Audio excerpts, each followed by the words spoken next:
नमस्कार मित्रों, हम कक्षा 12th का टॉपिक पढ़ रहे थे, कोलॉइड्स के गुण पढ़ रहे थे। इसमें हमने विषमांगता पढ़ लिया, विचलन पढ़ लिया, ब्राउनिंग गति पढ़ ली, विद्युत आवेश पढ़ लिया, टिंजर प्रभाव पढ़ लिया और अधिशोषण हमने पढ़ लिया। अब हम पढ़ेंगे अवक्षेपण पढ़ेंगे। तो पहले तो अवक्षेपण क्या होता है, अवक्षेपण की बात करें तो अव का मतलब बात करें यहाँ पे शब्द आपका अवक्षेपण, ठीक है। तो यहाँ पर अव की बात करते हैं तो अव का मतलब होता है नीचे, क्या होता है, नीचे की बात करते हैं। और क्षेपण की बात करते हैं, अवक्षेप की बात करते हैं नीचे बैठना। इसका अर्थ होगा यहाँ पर है, इसका हो जाएगा बैठना। और इसका बात करते हैं शाब्दिक अर्थ क्या हो जाएगा, अगर यहाँ पे लिखें नीचे बैठना, क्या हो जाएगा, नीचे बैठना, ठीक है। अब ये बात तो स्पष्ट हो गई कि हमें जो कोलाइडी विलयन है उस कोलाइडी विलयन को नीचे बैठाना है। तो किस प्रकार बैठाएंगे, तो देखिए यहाँ पर हम जानते हैं कि जो कोलाइडी विलयन होता है, कोलाइडी विलयन के जो कण पाए जाते हैं वो कण क्या होते हैं, आपके ऋणावेश होते हैं। क्या होते हैं, आपके ऋणावेश होते हैं। ये कण क्या होते हैं, आपके ऋण आवेश। कोलाइड के जो कण होते हैं वो कैसे होते हैं, आपके ऋण आवेश होते हैं, ठीक है। अगर मान लीजिए इस विलयन में अगर हम क्या मिलाएं, विद्युत अपघटे, क्या मिलाते हैं, विद्युत अपघटे, विद्युत अपघटे। अब विद्युत अपघटे क्या होते हैं, हम बात करें विद्युत अपघटे की बात करते हैं। ये प्रकार का विलयन होता है जिसमें क्या होते हैं, आपके प्लस और माइनस क्या होते हैं, इस प्रकार की इसमें बात करें, इसमें कण पाए जाते हैं। किस प्रकार का विलयन होता है, जिसमें प्लस और माइनस के पाए जाते हैं, इसके कण पाए जाते हैं। तो अब क्या करेंगे, जैसे ही आपका जो कोलाइडी विलयन है, ये क्या आपका कोलाइडी विलयन है, कोलाइड से विलयन है।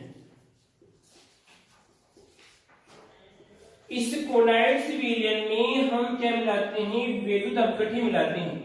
तो मिलाने में क्या होता है कि इस कोलाइड का ऋणावेश, इस कोलाइड का ऋणावेश और इसी विद्युत अपघटे का प्लस, दोनों क्या करेंगे, यहाँ पे क्रिया करेंगे, ठीक है। यानी कहने का मतलब ये इसका प्लस और इसका ये माइनस है, दोनों क्रिया करके यहाँ पे क्या बनाते हैं, एक उदासीन परमाणु बात करते हैं, उदासीन अणु का निर्माण करते हैं।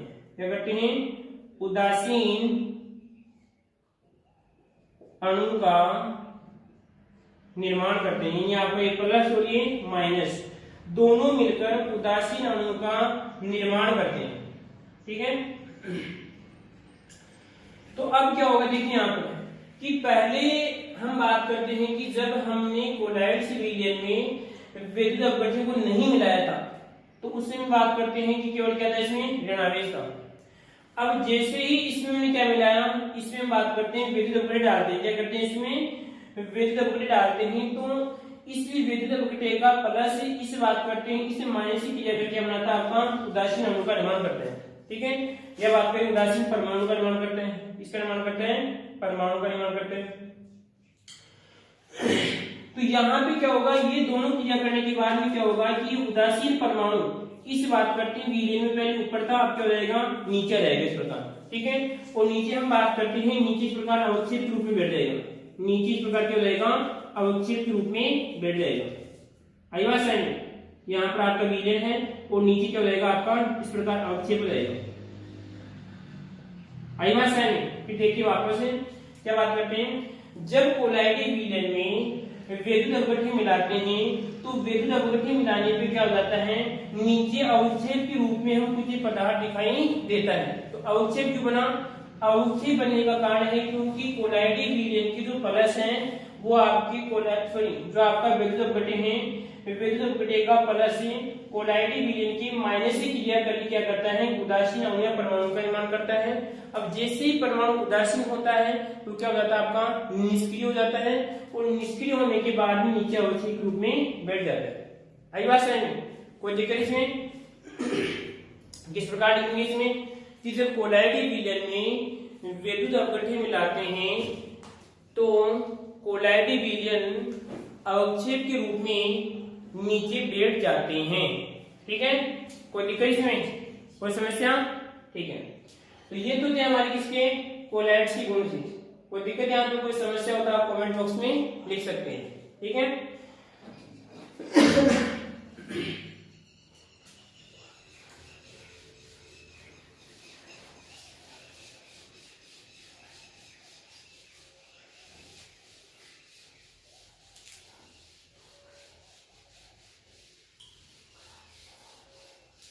आगे बात करते हैं। अब पढ़ेंगे हम, ये तो केवल कोलाइड के थे, अब पढ़ेंगे मृदा कोलाइड्स के गुण पढ़ेंगे। क्या पढ़ेंगे? मृदा कोलाइड्स के गुण।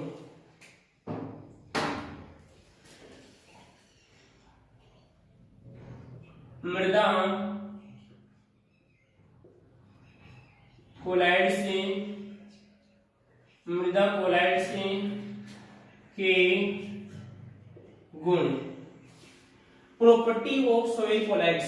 ठीक है, देखते हैं इसमें कौन कौन से गुण होते हैं। तो पहली बात तो हम बात करते हैं कि जो कोलाइड्स के गुण थे, जो कोलाइड्स के गुण थे, जैसे कितने थे आपके 6-7 गुण थे। जैसे कौन कौन सा था आपका? विषवांगिता था, उसके बाद में बात करते हैं विसरण था, ब्राउनियन गति थी, उसके बाद में आपका आवेश था, उसके बाद में टिंडल प्रभाव था, उसके बाद में आपका अधिशोषण था, उसके बाद में आपका अवक्षेपण था।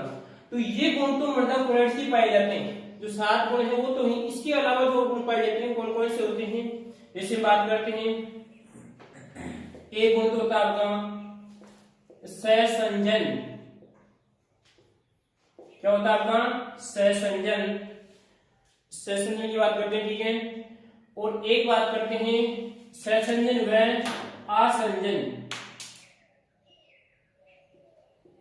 सहसंजन व आसंजन, ये हम बात करते हैं कि सहसंजन एक आसंजन। ठीक है, ये एक ही गुण है, कोई पदार्थ का एक ही गुण है, दोनों में से एक गुण हो सकता है। ये गुण भी हो सकता है, अगर मान लीजिए ये गुण बताएगा तो फिर ये गुण नहीं बताएगा। ठीक है, बात करते हैं अगर ये गुण है तो फिर ये नहीं होगा, दोनों तो एक साथ कैसे हो सकते हैं? ठीक है, उसके बाद दूसरा आएगा आपके सुगठियता। कौन सा आएगा आपका? सुगठियता। ठीक है, तीसरा गुण आता है आपका उर्नी, उर्नी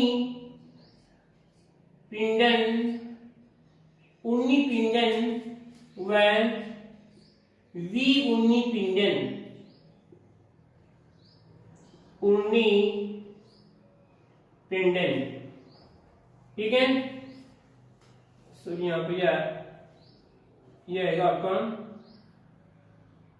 ठीक है, कोई दिक्कत इसमें? कितने हो गए? पहला आपका सहसंजन, आसंजन, उसके बाद सुगठियता, फिर उर्नी पिंडन, विउर्नी पिंडन। चौथा गुण होता है इसका फैलाव व संकुचन। क्या होता है? फैलाव व संकुचन। ठीक है, कोई दिक्कत इसमें? 4 गुण, 7 गुण तो होते हैं, इसके अलावा 4 गुण कौन से आपके? सहसंजन, आसंजन, सुगठियता, उर्नी पिंडन, विउर्नी पिंडन, उसके बाद में फैलाव और संकुचन। ठीक है, तो हम बात करते हैं पहले सहसंजन और आसंजन की बात करते हैं। ठीक है, तो क्या होता है सहसंजन, आसंजन? तो पहले देखते हैं कि सहसंजन और आसंजन क्या होता है। अगर जानते हो तो आप कमेंट बॉक्स में लिखिए कि सर ये होता है, जो भी हम देखो ध्यान से। मैंने मार्कर पे इस प्रकार लाइन खींच दी। ठीक है, इसी से हम समझेंगे कि सहसंजन क्या होता है और आसंजन क्या होता है। ठीक है, तो यहां पर देखिए हम नीचे हम बात करते हैं मार्कर है, ऊपर बात करते हैं इसकी हम क्या बात करते हैं सही चल रही है। ठीक है, तो ध्यान रखना है कि अभी सही की बात करते हैं, ये क्या आपकी सही कहते हैं आप। ठीक है, अब सही है तो इसकी भी क्या पाई जाएंगी? अणु पाई जाएंगी, सही की भी अणु होती है। ठीक है, प्लस जो नीचे आपको जो बोर्ड दिख रहा है, क्या दिख रहा है आपका? जो आपको बोर्ड दिख रहा है, ठीक है, जो बोर्ड है इस बोर्ड की बात करते हैं तो बोर्ड की भी क्या होगा, इसमें बोर्ड है तो बोर्ड की क्या हो जाएंगे, इसकी अणु पाई जाती है। आई बात समझ में? अरे कहने का मतलब ये है कि बोर्ड भी किसी न किसी पदार्थ का बना हुआ है इसमें, और हम जानते हैं कि पदार्थ में क्या पाए जाते हैं, अणु पाए जाते हैं। तो यहाँ पर स्याही है, स्याही भी किसी न किसी पदार्थ से बात करते हैं, किसी परमाणु से बनी है तो इसकी बात करते हैं, अणु होते हैं। ठीक है, अब देखो इसमें कि अगर मान लीजिए स्याही के जो दो अणु है, अगर स्याही के कितने हैं, दो अणु है, ठीक है, तो यहां पर बात करते हैं स्याही के दो अणु के मध्य, और दोनों कैसे समान है, तो हम बात करेंगे कि समान समान के मध्य, समान समान के मध्य कौन सा बल लगेगा, ध्यान रखना इस बात का, समान के मध्य आएगा आपका सहसंजन आएगा। कौन सा आएगा, सहसंजन। समान समान के मध्य सहसंजन बल कार्य करता है। कौन सा बल कार्य करता है, सहसंजन बल कार्य करता है। अब एक बात हम आपसे पूछते हैं, आपने पेड़ पौधों की बात करें, जैसे आपने पेड़ पौधों की लंबाई देखी होगी, ठीक है, और कि बहुत बड़े होते हैं। दूसरी बात है, अगर मान लीजिए आपने नीचे अगर पृथ्वी तल से कोई अगर पानी ऊपर पहुंचाते हैं तो आपको कितना दबाव लगाना पड़ता है, कितना बल लगाना पड़ता है, ठीक है, देखा होगा आपने, ठीक है। तो अब सोचिए कि मान लीजिए कोई एक इतना बड़ा कोई पादप है, इतना बड़ा क्या आपका कोई पादप है, ठीक है, इसकी बात करें इसमें, तो पानी यहां से यहां किस प्रकार जा रहा है, इसमें पानी यहां से यहां किस प्रकार जा रहा है, तो अलग अलग सिद्धांत पाए जाते हैं। उन सिद्धांतों में से एक सिद्धांत होता है आपका सहसंजनवाद। क्या होता है आपका, सहसंजनवाद, ठीक है। इस सहसंजनवाद में क्या होता है कि जो पानी की बात कर रहे हैं, जल की बात करते हैं, पानी की जो दो अणु है जिसे बात करते हैं, इस प्रकार बात करें, ये पानी की, ठीक है, पानी की जो दो अणु पाए जाते हैं। अब मैंने क्या कहा यहाँ पर कि अगर दो अणु समान है, दो अगर परमाणु समान है, कौन सा बल कार्य करेगा, उसमें सहसंजन बल कार्य करेगा। तो यहाँ पे क्या होता है कि इस पादप में पानी ऊपर तक कैसे पहुंचता है, इस सहसंजन बल के कारण पहुंचता है। आई बात समझ में? जैसे बात करते हैं कि मान लीजिए ये एक जल का अणु बाहर जाता है, ठीक है, तो हम बात करते हैं दोनों के मध्य कौन सा बल कार्य कर रहे हैं, क्योंकि दोनों कैसे आपकी समान है, ठीक है, ये भी आपका H2 है और ये भी क्या आपका H2 है, तो दोनों के मध्य कौन सा बल कार्य कर रहा है, यहाँ पे सहसंजन बल कार्य कर रहा है। कौन सा बल कार्य कर रहा है, सहसंजन बल कार्य करता है। इसमें क्या होगा कि जैसे मान लीजिए ये ऊपर जाएगा तो क्योंकि दोनों के मध्य बल कार्य कर रहा है, तो ये इसके साथ खींचेगा इस प्रकार, तो इस प्रकार क्या होता है कि एक पानी की वेल बन जाती है। आई बात समझ में? कोई दिक्कत नहीं आएगी इसमें। क्या पढ़ रहे थे हम कि समान समान अणुओं के मध्य कौन सा बल कार्य करता है, सहसंजन बल कार्य करता है, ठीक है, कोई दिक्कत इसमें। इसी प्रकार देखते हैं हम, इसकी बात करें, आसंजन की बात करें यहाँ पर। अब आप ये सोचिए कि जब मार्कर को इस बोर्ड पे चलाते हैं तो इस स्याही इस मार्कर से किस चिपक रही है, उसका कुछ तो कारण होगा इसमें। तो यहाँ पे क्या होगा कि जो बोर्ड का जो अणु है, बोर्ड का अणु और जो स्याही का अणु है, दोनों कैसे हैं, असमान है। कैसे हैं, असमान है। आई बात समझ में? इस ये बात करते हैं स्याही है, स्याही अलग परमाणु से बना हुआ है, ये बात करते हैं अलग तत्व से बना हुआ है, और ये बात करते हैं ये भी अलग तत्व से बना हुआ है, ठीक है। तो ध्यान रखना इस बात का कि असमान पदार्थों के मध्य, ये बात करते हैं असमान परमाणु या अणु, परमाणु बात करते हैं या अणु की बात करें, अणु के मध्य आसंजन कौन सा करता है, आसंजन बल कार्य करता है, आसंजन बल कार्य करता है। आया कुछ समझ में इसमें? फिर देखिए वापस में कि मैंने क्या कहा इसमें कि जो स्याही के जो दो अणु है कौन सा बल कार्य करेगा, क्योंकि दोनों समान है, कौन सा आएगा आपका, सहसंजन आएगा इसमें। और हम बात करते हैं आपके सहायिका अणु और बात करते हैं बोर्ड के अणु की कौन सा बल कार्य करेगा? आपका आसंजन बल कार्य करेगा। कोई दिक्कत इसमें? ये तो क्या होते हैं आपके सहसंजन और आपके आसंजन। दोनों बली क्या होते हैं? दोनों बली क्या होते हैं आपके? एक तरह का आकर्षण है। क्या है? आकर्षण होता है। दोनों बली क्या करते हैं? एक तरह का आकर्षण महसूस करते हैं, परंतु दोनों की बात करते हैं लगने की कंडीशन क्या होती है? अलग अलग होती है। ये तो किसमें होता है? ये तो समान समान के मध्य होता है, और ये क्या होता है? असमान के मध्य होता है। ठीक है, अब बात करें हम इस कोलॉइड की बात करते हैं कि कोलॉइड में किस प्रकार कार्य करता है। कोलॉइड में किस प्रकार कार्य करता है? देखिए, हमने पिछली कक्षाओं में पढ़ा था कि जो कोलॉइड से विलीन होता है, जो आपका कोलॉइड से विलीन होता है, जैसे बात करें यहां पर जिससे हम बात करें आपका ये रहेगा आपका कोलॉइड से विलीन। ठीक है, कोलॉइड से विलीन की बात करें यहां पे नहीं चल रहा है। ठीक है, देखते हैं। अब देखो हम बात करें, ये तो हमारा विलीन है, जिससे मान इसमें हम बात करते हैं कि किस प्रकार का विलीन माने इसको हम मानते हैं इसको हाइड्रोसोल। क्या मानते हैं? हाइड्रो और आपका ये सोल मानते हैं। अब इसका अर्थ आप समझ गए होंगे अगर आपने पिछली कक्षा में पढ़ा होगा। हाइड्रोसोल का मतलब है कि यहाँ पर माध्यम तो कैसा है? माध्यम तो आपका इसमें जल है। ठीक है, और प्रवस्था कैसी है आपकी? ठोस है। प्रवस्था कैसी है? प्रवस्था ठोस। ठीक है, कोई दिक्कत इसमें? फिर देखिए वापस, माध्यम तो कैसा आपका? जल है। प्रवस्था कैसी आपकी? ठोस है। ठीक है, अब जैसे मान लीजिए मैं इनको मानता हूं, ये तो जैसे अगर हम इस प्रकार बनाएंगे, देखिए इसको जैसे ये बना लिया, ये बना लिया, ये बना लिया, ये बना लिया, ये बना लिया, ये बना लिया, इस प्रकार बनाएंगे इसको। ठीक है, थोड़ी देर संख्या लिख दूंगा अभी। ठीक है, उसके बाद में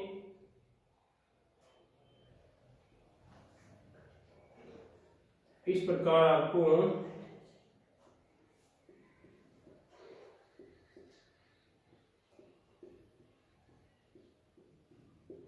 ठीक है दिख रहा है इसमें। यहाँ पे बात करते हैं, जो आपको इस प्रकार दिखेगा वो तो करेंगे हम बात करते हैं जल के अणु। क्या आपके? जल के अणु। ठीक है, और जो आपको डॉट दिख रहा है वो मानते हैं हम इसको जल के अणु मानेंगे। तो ये आपकी ठोस प्रवस्था के अणु, ठोस प्रवस्था के अणु। कोई दिक्कत इसमें?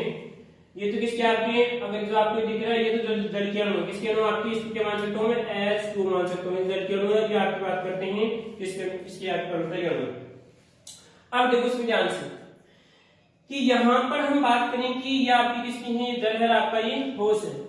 तो अब हम सहसंयोजन की बात करते हैं, तो यहाँ पे जल के दो अणुओं के मध्य, जल के दो अणुओं के मध्य कौन सा कार्य करेगा? हमने पढ़ा था कौन सा करेगा यहाँ पे? सहसंजन। कौन सा आएगा आपका? सहसंजन बल कार्य करेगा। सहसंजन, क्योंकि यहाँ पर दोनों अणु किसके हैं? जल के। ठीक है, अब हम बात करते हैं इसी प्रकार कि यहाँ पर इसी प्रकार देखो इसमें कि यहाँ पर प्रवस्था के दोनों अणुओं के मध्य, क्योंकि दोनों समान है, कौन सा कार्य करेगा? सहसंजन। ठीक है, कोई दिक्कत इसमें? परंतु हम बात करते हैं कि अगर देखो इसमें अब यहाँ पर कि जो आपका इन दोनों के मध्य की बात करते हैं, कौन सा बनाएगा यहाँ पर? क्योंकि दोनों असमान है। ये तो किसका आपका? ये अणु तो प्रवस्था का है, और ये किसका आपका? ये आपकी बात करें यहाँ पर, ये आपकी इस माध्यम का है। तो इन दोनों के मध्य कौन सा बल कार्य करेगा? इन दोनों के मध्य हम बात करते हैं आसंजन बल कार्य करता है। कौन सा बल कार्य करता है? आसंजन बल कार्य करता है। इस बात का आपको ध्यान रखना है। ठीक है, तो यहां पे बात करते हैं कि कोलॉइडी विलयन ये बात करते हैं सहसंजन और आसंजन गुण प्रदर्शित करती है। यहाँ पे लिखेंगे कि समान अणु की बात करते हैं, यहाँ पे लिख सकते हैं कि माध्यम की बात करते हैं। जल की दोनों के मध्य कौन सा कार्य करेगा, सचनिर्मल कार्य करेगा। इसमें परवस्था की दोनों अणुओं के मध्य कौन सा कार्य करेगा, सचनिर्मल कार्य करेगा। परंतु हम बात करते हैं यहाँ पर कि अगर हम बात करें यहाँ पर कि माध्यम क्या आपका यहाँ पे जल और परवस्था दोनों के मध्य कौन सा कार्य करेगा, आसनिर्मल कार्य करता है। ठीक है, आई बात समझ में, कोई दिक्कत इसमें? तो इस प्रकार पोलैरिटी विलीन गुण प्रदर्शित करता है। अब हम बात करें कि आपके सिलेबस के अनुसार देखें या हम दैनिक जीवन के अंदर देखते हैं तो 3 प्रकार की आपकी मिट्टी पाई जाती है। कौन कौन सी पाई जाती है? देखो यहाँ पे सिर्फ 2 की बात करेंगे, किसकी बात करेंगे? 2 की बात करेंगे। एक तो होती है आपकी मोंटमोरिलोनाइट, ठीक है, और एक हम बात करते हैं, एक रहेगी आपकी केलिओनाइट। इनकी बारे में विशेष जानकारी नेक्स्ट सेक्शन में पढ़ेंगे। परंतु यहाँ पे देखें कि जो सहसंजन और आसंजन का गुण, इन दोनों मृदाओं में से कौन सी मृदा अधिक प्रदर्शित करेगी? तो यहाँ पर बात करते हैं मोंटमोरिलोनाइट मृदा ये गुण अधिक प्रदर्शित करती हैं, और जबकि आपकी केलियोनाइट मृदा क्या करती हैं, ये गुण कम प्रदर्शित करती हैं। ये क्वेश्चन हम बात करते हैं, अगर एबीसीडी की बात करते हैं, जेड की बात करते हैं, इस प्रकार क्वेश्चन आ सकता है कि सहसंजन और आसंजन का गुण निम्नलिखित में से कौन सी मृदा अधिक प्रदर्शित करेगी? तो हम कौन सी यहाँ पर आपकी मोंटमोरिलोनाइट मृदा क्या करती है, अधिक प्रदर्शित करती है, और आपकी केलियोनाइट क्या करती है, कम प्रदर्शित करती है। ठीक है, कोई दिक्कत इसमें? इनके बारे में विशेष जानकारी हम आगे वाली कक्षाओं में पढ़ेंगे। ठीक है, नमस्कार मित्रों।